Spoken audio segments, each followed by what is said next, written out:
वंदे मातरम शिक्षक साथियों, विशेषकर ऐसे साथी जो व्याख्याता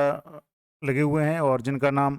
वाइस प्रिंसिपल या प्रिंसिपल की डीपीसी लिस्ट में नाम आ चुका है, उनके लिए बहुत ही महत्वपूर्ण अपडेट है। कार्यालय निदेशक माध्यमिक शिक्षा बीकानेर की तरफ से प्रिंसिपल और वाइस प्रिंसिपल का जो भी शेड्यूल जारी किया गया है, जो भी काउंसलिंग होगी, ऑनलाइन काउंसलिंग होगी, उसका क्या शेड्यूल होगा, किस किस तारीख को क्या क्या करना है और किस साइट पे जाकर के आपको ये सारा काम करना है, वो सारी जानकारी मैं आपको दूंगा। तो जैसे कि आप देख पा रहे हैं, विभागीय पदोन्नति समिति द्वारा प्राचार्य की वर्ष 2022-23 की डीपीसी उपरांत चयन संबंधी विभागीय आदेश दिनांक 31/3/2023 द्वारा जारी किया गया है, जिसकी सूची विभागीय वेबसाइट पर अपलोड की जा चुकी है। उक्त पदोन्नत होने वाले कार्मिकों के संबंध में पदस्थापन आदेश जारी किए जाने से पूर्व शाला दर्पण SDPMS यानी शाला दर्पण posting management system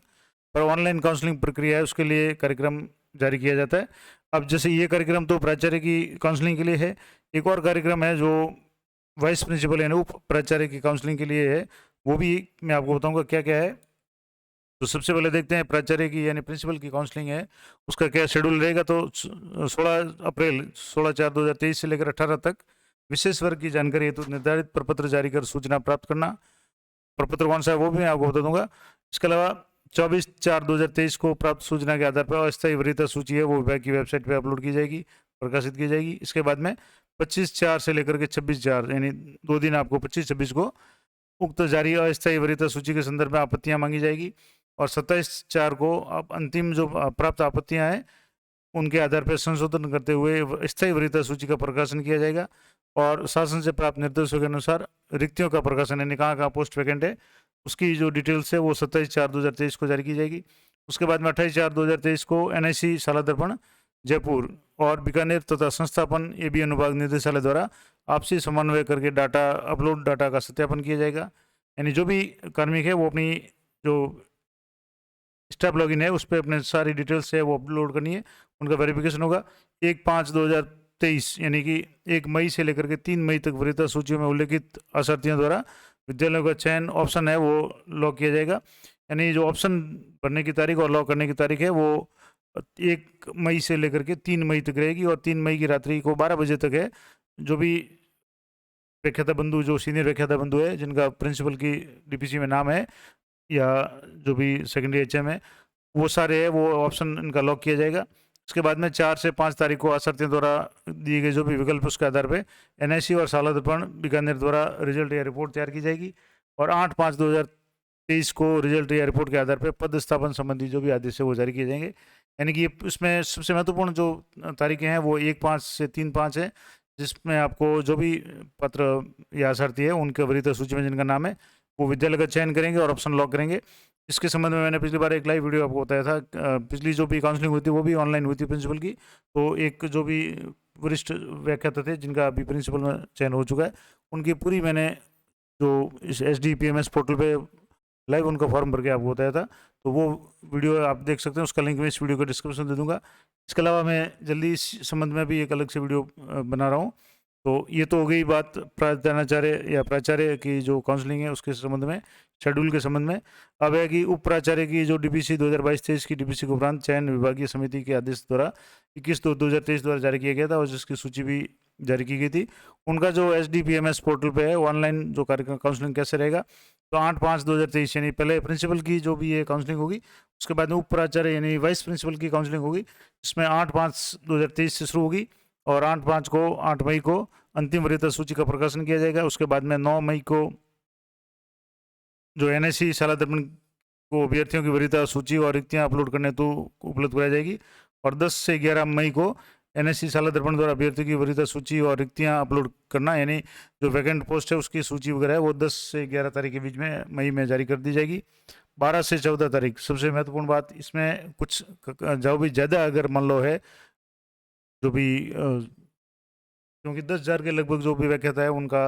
vice principal चयन हुआ है, तो इसमें जो अलग अलग टाइम पीरियड दिया हुआ कि वरीयता सूची में जो क्रम संख्या 1 से लेकर के 2000 तक के जो भी अशर्ती है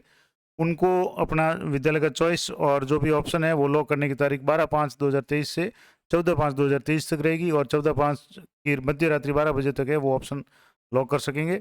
यानी कि 12 से लेकर के 14 मई तक जो फर्स्ट स्लॉट है जिसमें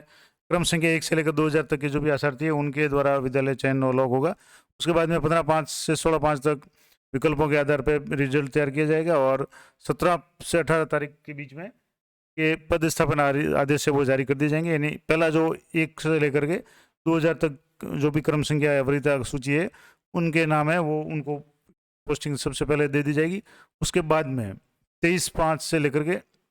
जैसे इसमें है 19/5 से लेकर 22/5 तक जो वरीयता क्रम में 2001 से लेकर के 4000 तक के जो भी आशार्थी है उनके द्वारा विद्यालयों का चयन और ऑप्शन लॉक किया जाएगा और ये अंतिम तारीख उनके लिए 22/5/2023 रहेगी मध्य रात्रि 12 बजे तक। और 23-24 तारीख को रिपोर्ट तैयार की जाएगी और 25 मई को इनका है पदस्थापना आदेश है वो जारी किए जाएंगे। इसी के क्रम में आगे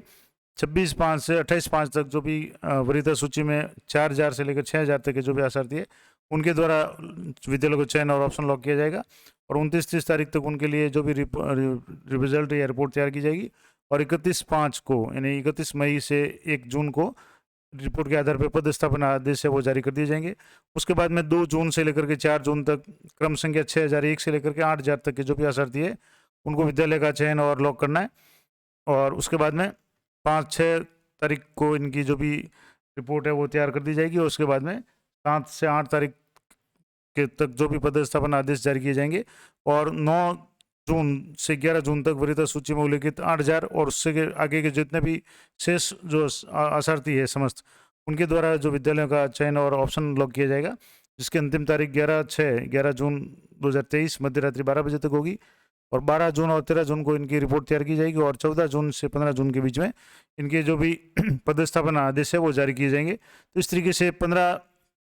जून तक ये वाइस प्रिंसिपल की डीपीसी का जो भी काम है वो पूरा हो जाएगा। तो लगभग 8-5 से लेकर के 15 यानी 1 महीने से भी अधिक समय में ये शेड्यूल चलेगा, जिसमें क्योंकि संख्या ज़्यादा है तो 2-2000 के स्लॉट में इनकी जो भी विद्यालय का चयन ऑप्शन लॉक का ऑप्शन देगा। उसके बाद में नियुक्ति आदेश जारी किए जाएंगे, फिर अगले 2000 जो भी कैंडिडेट है उनकी ये प्रक्रिया अपनाई जाएगी। अब ये प्रक्रिया पूरी कहाँ अपनाई जाएगी, तो इसके लिए यहाँ आप देखेंगे तो ये SDPMS पोर्टल है, इस पर आपको लॉगिन करना पड़ेगा और इसके लिए आपको स्टाफ लॉगिन में जाने के बाद में आपकी जो भी स्टाफ आईडी है उससे लॉगिन करने के बाद में ये पूरा प्रोसेस होगा। तो उसके लिए मैं अलग से जब भी आवश्यकता होगी या ज़रूरत होगी मैं वीडियो बना लूँगा। और इससे पहले मैंने पिछली जो भी ऑनलाइन काउंसलिंग हुई थी प्रिंसिपल्स की उसके संबंध में मैंने पूरा वीडियो अपलोड किया था, तो वो मैं इस वीडियो को डिस्क्रिप्शन दे दूँगा, तो वहाँ से आप चेक कर सकते हैं। तो ये थी महत्वपूर्ण अपडेट। इसके अलावा एक जो फॉर्मेट मैं आपको बता रहा था कि ये एक और भी सूचना है कि विभागीय पदोन्नति समिति की बैठक के अनुसार जो भी डीपीसी के उपरांत 1893 प्राचार्य और समकक्ष पद पे जो भी पे मैट्रिक्स लेवल 16 पे चयन किया गया, उनमें जैसे ये कुछ प्रपत्र है वो है कि जैसे विशेष वर्ग का विवरण है, दिव्यांग विकलांगता का प्रमाण पत्र है सहित असाध्य रोग से पीड़ित व्यक्ति है जिसमें कैंसर, गुर्दा प्रत्यारोपण, हृदय शल्य चिकित्सा और ये जो भी है उनमें डॉक्टर का प्रमाण पत्र होना जरूरी है। इसके अलावा विधवा महिला कोई है जिसकी पति की मृत्यु का प्रमाण पत्र होगा। परित्यक्ता महिला है तो सक्षम न्यायालय द्वारा जारी डिग्री की प्रति जरूरी होगी। एकल महिला है तो शपथ पत्र देना होगा। इसके अलावा महिला अभ्यर्थी या भूतपूर्व सैनिक है तो उनको चयनित कार्मिकों की जो संलग्न सूची में यदि कोई कार्मिक उपयुक्त श्रेणी विशेष वर्ग जो ऊपर दिया हुआ है उसमें है तो उनको 18/4/2023 तक विभागीय जो ईमेल आईडी है vp.posting@gmail.com पे आवश्यक रूप से भेजें। और 1 से 4 और 7, 1 से 4 का मतलब हो गया ये और 7 का मतलब भूतपूर्व सैनिक, यानी इन दो कैटेगरी को छोड़ करके एक चयनित कार्मिक की संलग्न प्रारूप में सूचना भिजवाए, क्योंकि जो महिला अभ्यर्थी है उनका और एकल महिला का उनका